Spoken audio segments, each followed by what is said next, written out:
Oh, 300 pesos na talaga, po, oh. sir. Bagsak presyo yung mga appliances, oh. Pwede mo pang ipaninda to. Pwede pa nga nila paninda. Iba po nating mga online seller din po. Dito po sila kumukuha. May tagwa 100 pa nga eh, para mas makumpleto na yung mga gamit sa kitchen mo. May tigo 100 lang pala dito. Yes po, sir. Lalo na sa may mga may-ari ng kantin, karinderya, o kaya mga catering business, malaki ang matitipid mo. Sa mga class A na mga appliances at kitchenwares na to. May mga konti lang alikabok yung box, may dents, at maliliit na scratches yung mga item natin. Pero, working condition po ito. Itetest pa yan sa harapan mo mismo. Guys, nandito ako sa nagaganap na bodega sale dito sa may Binondo, Manila. Iba't ibang klase mga appliances ang pwede nyo pang mabili.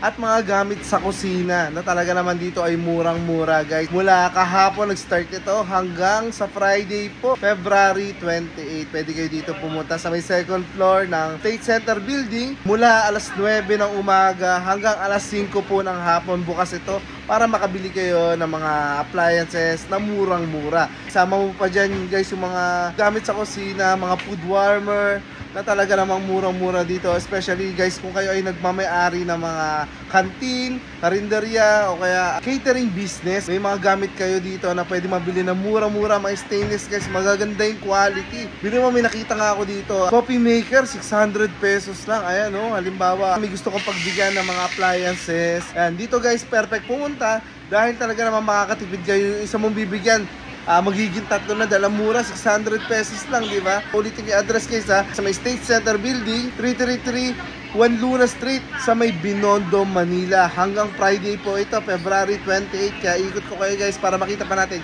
yung mga ibang appliances na pwede nyo pong mabili dito.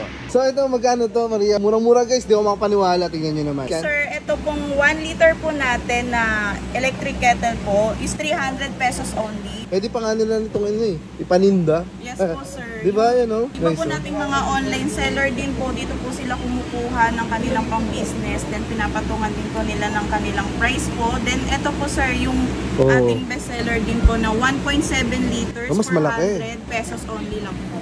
Nakita nyo naman, guys, narinig nyo ba yun? Yung ibang mga dyan, online seller, dito pala kumukuha. Ayan, para ipaninda rin, no? So kung gusto nyo magkaroon ng paninda online, no? Halimbawa ikaw ay mami na gusto ng extra income, pwede kang bumisita ngayon dito hanggang Friday. Sumugod ka na, kumuha ka na rito ng mga paninda mo dahil mura. Ulitin ko, ito ay 300 pesos, tapos itong mas malaki, 400 pesos only. 400 pesos lang, guys. Mga electric kettle yan. So ito, guys, sa mga naghahanap ng mga rice cooker, Maria, magkano yung pinakamura natin mga rice cooker? Ang dami kasi. Ang pinakamura po natin, 1 liter po is 550 pesos po siya.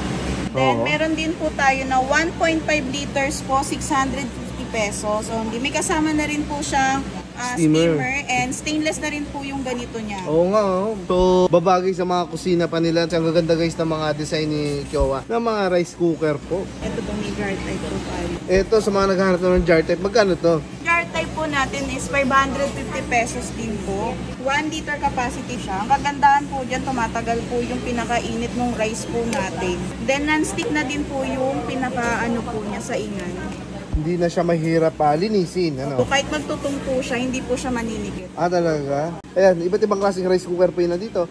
At iba't iba rin yung size. Yung pinakamalaki, 2.8. Ayan, available pala dito. Ayan, ito po size sa malaki. Ito po ang 2.8 po natin. 8 cups po. 8 cups, ayan. Then, no? non-stick na din po siya. Ayun, yun ang the best dito, guys. So, non-stick, madaling dinihin na yan.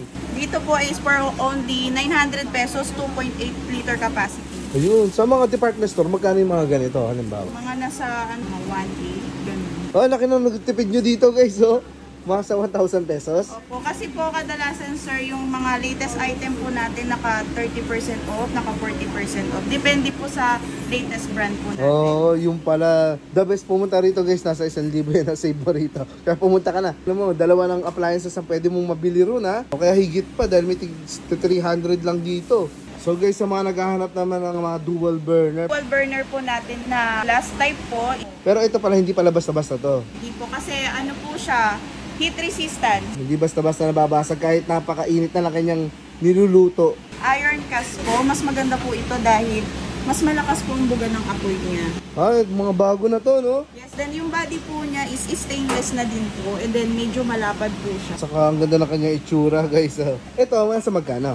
1.7 po, and then yung kabila din po na glass, 1.7 lang din po. Parehas silang 1.7. Pipili ka na lang kung salamin ang gusto mo. Po yung water dispenser po natin na hot and cold, 3,600 pesos only na lang po. 3,600. Yes. Itong microwave oven po natin na digital is 4,800 pesos, 23 liter capacity. Ang na laki po naman yan, oh. 23 liters capacity, guys. Yes, 4,800 pesos. So, ayan, may mga pagpipilian pala tayo dito. Ito naman, magkano? 2 po, 20 liter capacity po. Ito po yung tinatawag natin na manual microwave oven. Ito, saka ano siya, hindi siya ganun kalaki. Sobrang laki kasi nito, guys, eh. Ito, sakto to sa mga condo. Ayan, no? Yes. 20 liters siya, guys. Mas mura, 2,400. Oven Sakto. toaster po natin is 1,200 only. 9 liter capacity na po siya. May hilig mga toast ng bread sa mga merienda at breakfast. Ito, 1,200 lang, no? 9 liters na yan, guys. So, guys, ang lalaki ng kanilang mga, dito, electric oven. Ayan po, 80 liters, saka mas malaki, 100. So, nakikita ko na yung presyo rito, guys, na 5,800 yung gantong 80 liters. Ayan, no? Dalawang manok ang kasya, oh. Etong isang mas malaki. Mga nagnenegosyo ng mga lechong manok. Oo Ang nga, price lang po niya is 6,600 po. Pwede po siya hanggang 3 o 4 na manok po. Depende po sa size. Kita mo na yun, guys. Ito, pang negosyo na nga ito, sabi nga ni Maria. Yan, guys. Yung mga ganito kalalaki.